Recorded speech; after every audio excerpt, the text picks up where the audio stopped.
Guarantor ର ଅର୍ଥ କ'ଣ, ଯଦି ଜଣେ ଗ୍ୟାରେଣ୍ଟର ରହୁଛନ୍ତି ତାଙ୍କର ଲାଭ କ'ଣ, କ୍ଷତି କ'ଣ, ତାଙ୍କର ଦାୟିତ୍ୱ କ'ଣ, ସେଇ ସବୁ ବିଷୟରେ ଆଲୋଚନା କରିବା। ସମ୍ପୂର୍ଣ୍ଣ ଭିଡ଼ିଓଟି ପ୍ରଥମରୁ ଶେଷ ପର୍ଯ୍ୟନ୍ତ ଦେଖନ୍ତୁ, ନିହାତି ଭବିଷ୍ୟତରେ କାମରେ ଆସିବ। ଯଦି ଚ୍ୟାନେଲ ଆମର ସବସ୍କ୍ରାଇବ କରିନଥିବେ ଦୟାକରି ସବସ୍କ୍ରାଇବ କରିଦେବେ, କାରଣ ସବସ୍କ୍ରାଇବ କରିବା ଦ୍ୱାରା ଆମକୁ ନିହାତି ଗୋଟେ ଉତ୍ସାହ ମିଳିବ ଏମିତି ସବୁ ଆଗକୁ ଭିଡ଼ିଓ ବନେଇବା ପାଇଁ। ଦେଖନ୍ତୁ ଗ୍ୟାରେଣ୍ଟର ମାନେ କ'ଣ, ଗୋଟା ଆମେ ଯେତେବେଳେ ଜଣେ କେହି ବି ଜଣେ ଲୋନ୍ ନିଅନ୍ତି, ଯିଏ ଲୋନ୍ ନିଅନ୍ତି ସେ ହେଉଛି ବୋରୋୟର বা ଆପ୍ଲିକାଣ୍ଟ। ଏହି ଲୋନ୍ରେ ସେ ଆପ୍ଲିକେସନ୍ ଦେଇକି ସେ ଲୋନ୍ ନେଉଛନ୍ତି, ସେ ଆପ୍ଲିକାଣ୍ଟ ଥାନ୍ତି। ଆଉ ଏଠାରେ କ'ଣ କ'ଣ କିଏ କିଏ ରହିପାରନ୍ତି, ତ ବେଳେବେଳେ ଆପ୍ଲିକାଣ୍ଟ ସହିତ କୋ ଆପ୍ଲିକାଣ୍ଟ ମଧ୍ୟ ରୁହନ୍ତି, ଆଉ ଗ୍ୟାରେଣ୍ଟର ମଧ୍ୟ ରୁହନ୍ତି। ଏଇ ତିନି ପ୍ରକାରର ଲୋକ ଲୋନ୍ରେ ରହିପାରନ୍ତି, ବୋରୋୟର, କୋ ବୋରୋୟର বা ଆପ୍ଲିକାଣ୍ଟ କୋ ଆପ୍ଲିକାଣ୍ଟ, ସେ ସମାନ ଜିନିଷ। ଆଉ ଗୋଟେ ହେଲା ଗ୍ୟାରେଣ୍ଟର। ବୋରୋୟର କୋ ବୋରୋୟର ମନେକର କେହି ଜଣେ ହୋମ୍ ଲୋନ୍ ନେଉଛନ୍ତି ବା ଘର ପାଇଁ ଋଣ ନେଉଛନ୍ତି କିମ୍ବା କୌଣସି ଗୋଟେ ବେପାର ପାଇଁ ଋଣ ନେଉଛନ୍ତି, ଯେଉଁମାନେ ବୋରୋୟର କୋ ବୋରୋୟର, ଜଣେ ମନେକର ଘର ପାଇଁ ଋଣ ନେଲେ, ସ୍ୱାମୀ ହେଲେ କୋ ଆପ୍ଲିକାଣ୍ଟ, ସ୍ତ୍ରୀ ହେଲେ ଆପ୍ଲିକାଣ୍ଟ, କିମ୍ବା ସ୍ୱାମୀ ହେଲେ ଆପ୍ଲିକାଣ୍ଟ, ସ୍ତ୍ରୀ ହେଲେ କୋ ଆପ୍ଲିକାଣ୍ଟ, ମାନେ ଯେଉଁମାନେ ଏହି ଜିନିଷଟାକୁ ବ୍ୟବହାର କରିବେ, ମାନେ ଯେଉଁମାନେ ହେଇଟିର ମାଲିକ କିମ୍ବା ଏଇଭଳିଆ ଜିନିଷ, ସେମାନେ ବୋରୋୟର କୋ ବୋରୋୟର ରୁହନ୍ତି। ଗ୍ୟାରେଣ୍ଟର ଆଉ ଜଣେ ଲୋକ, ମାନେ ଯାହାର ଏଇ ଋଣ ଯେଉଁଥିପାଇଁ ନିଆହେଉଛି, ମନେକର ଘରଟେ ପାଇଁ ନିଆହେଉଛି କିମ୍ବା ଗୋଟେ ଗାଡ଼ିଟେ ପାଇଁ ନିଆହେଉଛି କିମ୍ବା କୌଣସି ବେପାର ପାଇଁ ନିଆହେଉଛି, ଗ୍ୟାରେଣ୍ଟରର ଏହି ଯେଉଁ ବେପାରରୁ କିଛି ଲାଭ ଆସିବ ତାର ଏଇ ଗ୍ୟାରେଣ୍ଟରର ତା ସହିତ କୌଣସି ସମ୍ପର୍କ ନାହିଁ। କିନ୍ତୁ ସେ ଗ୍ୟାରେଣ୍ଟି ଦେଉଛି ଯେ ଯଦି ବୋରୋୟର ଋଣଟାକୁ ନ ସୁଝିଲେ, ମାନେ ଯିଏ ଋଣ ନେଇଛି ସେ ଯଦି ଋଣଟାକୁ ନ ସୁଝିଲେ, ତାହେଲେ ମୁଁ ଗ୍ୟାରେଣ୍ଟି ଦେଉଛି ଯେ ଏଇ ଋଣଟାକୁ ମୁଁ ସୁଝିବି। ତାର ମାନେ ହେଲା ଗ୍ୟାରେଣ୍ଟର। ବେଳେବେଳେ ଫାଇନାନ୍ସ କମ୍ପାନୀ ବାଲା ଆସନ୍ତି, କୁହନ୍ତି ଯେ ଭାଇ ତାର ଗ୍ୟାରେଣ୍ଟର ରହିଯାଅ, କିଛି ନାହିଁ, ଗ୍ୟାରେଣ୍ଟର ତ ଖାଲି ରହିବ, ନାଁଟା ଖାଲି ତମର ଏଠାରେ ବସିବ।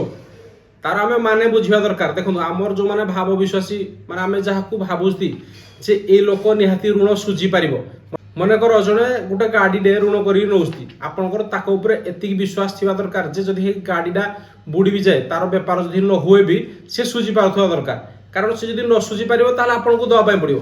ତାହେଲେ ମୁଖ୍ୟ ମନରେ ଯେଉଁ ପ୍ରଶ୍ନ ଆସେ ଯେ ଯଦି ଯିଏ ଋଣ ନେଇଥାନ୍ତି ସେ ଯଦି ଋଣ ନ ସୁଝିବେ, ତାହେଲେ ଆମେ ଗ୍ୟାରେଣ୍ଟର ହିସାବରେ ଆମର କ୍ଷତି କ'ଣ ହେବ, ଆଉ ଯଦି ସେ ଠିକ୍ରେ ସୁଝିଲେ ଆଉ ତାହେଲେ ଆମର ଲାଭ କ'ଣ ହେବ, ସେ ଦୁଇଟା ବିଷୟରେ ଆମେ ବର୍ତ୍ତମାନ ଆଲୋଚନା କରିବା। ଦେଖନ୍ତୁ ଯଦି କେହି ଜଣେ ବ୍ୟକ୍ତି ଋଣ ନେଇଛି ଆଉ ଆପଣ ସେଠାରେ ଗ୍ୟାରେଣ୍ଟର ଅଛନ୍ତି, ସେ ଯଦି ଋଣ ନ ସୁଝିଲେ ତାହେଲେ ଆପଣ ଋଣ ସୁଝିବା ପାଇଁ ପଡ଼ିବ। ସେ ଯଦି କିସ୍ତି ଖିଲାପି କରିଦେଲେ ତାହେଲେ ଆପଣଙ୍କର ତାର ତ ସିବିଲ୍ ଖରାପ ହେବ, ଆଉ ଆପଣ ଯେହେତୁ ଗ୍ୟାରେଣ୍ଟର ଅଛନ୍ତି ଆପଣଙ୍କର ବି ସିବିଲ୍ ଖରାପ ହେବ। ଯଦି ବ୍ୟାଙ୍କ ବା ଫାଇନାନ୍ସ ବାଲା ସେଇ ଋଣ ନେଇଥିବା ବ୍ୟକ୍ତିଙ୍କ ଘରକୁ ଯିବେ ଆଉ ତାଙ୍କୁ ଯଦି ନ ପାଇବେ, ସେ ଯଦି ଲୁଚୁଥିବେ, ତାହେଲେ ଗ୍ୟାରେଣ୍ଟର ହିସାବରେ ଆପଣଙ୍କ ଘରକୁ ମଧ୍ୟ ସେମାନେ ଆସିପାରନ୍ତି ପଇସା ମାଗିବା ପାଇଁ। ଆଉ ଯଦି ଋଣ NPA ହେଇଗଲା, ସେ ଯଦି ଋଣ ନ ସୁଝିଲେ, ମାନେ 90 ଦିନ ପର୍ଯ୍ୟନ୍ତ ଯଦି କିସ୍ତି ନ ସୁଝାଯାଏ ତାହେଲେ ଋଣଟା NPA ହେଇଯାଏ। ଋଣ ଯଦି NPA ହେଇଗଲା ତାହେଲେ ବ୍ୟାଙ୍କ ସୁଟ୍ ଫାଇଲ କିମ୍ବା କେସ୍ କରନ୍ତି ବୋରୋୟର ନାଁରେ। ହେଲେ ଯଦି ତାଙ୍କ ନାଁରେ କେସ୍ ହେବ, ସେଠାରେ ଆପଣ ବି ଭାଗିଦାରୀ, କାରଣ ଆପଣ ଯେହେତୁ ଏଠାରେ ଗ୍ୟାରେଣ୍ଟର ଥିଲେ, ଗ୍ୟାରେଣ୍ଟରର ମାନେ ଆପଣ ବୁଝିବା ଦରକାର ପ୍ରଥମେ, ତାପରେ ଗ୍ୟାରେଣ୍ଟର ରହିବା ଦରକାର। ଆପଣ ସେଇଟା କହିପାରିବେନି କୋର୍ଟରେ ଯେ ମୁଁ ଜାଣିନଥିଲି ଗ୍ୟାରେଣ୍ଟରର ମାନେ କ'ଣ, ମୋ ନାଁଟା ଖାଲି ଲେଖିଦେଇଥିଲି। ବହୁତ ସମୟରେ ଲୋକମାନେ ଜାଣିନଥାନ୍ତି ଗ୍ୟାରେଣ୍ଟର ରହିଥାନ୍ତି, ସେମାନେ ଏଇଭଳିଆ ବି କୁହନ୍ତି, କିନ୍ତୁ ସେଇଟା ଶୁଣାଯିବନି। ପ୍ରଥମେ ଆପଣ ଜାଣିବା ଦରକାର, ଯାହା ବି ଆପଣ ଦସ୍ତଖତ କରୁଛନ୍ତି ଆପଣ ଜାଣିବା ଦରକାର ଯେ କେଉଁଥିପାଇଁ ଆପଣ ଦସ୍ତଖତ କରୁଛନ୍ତି।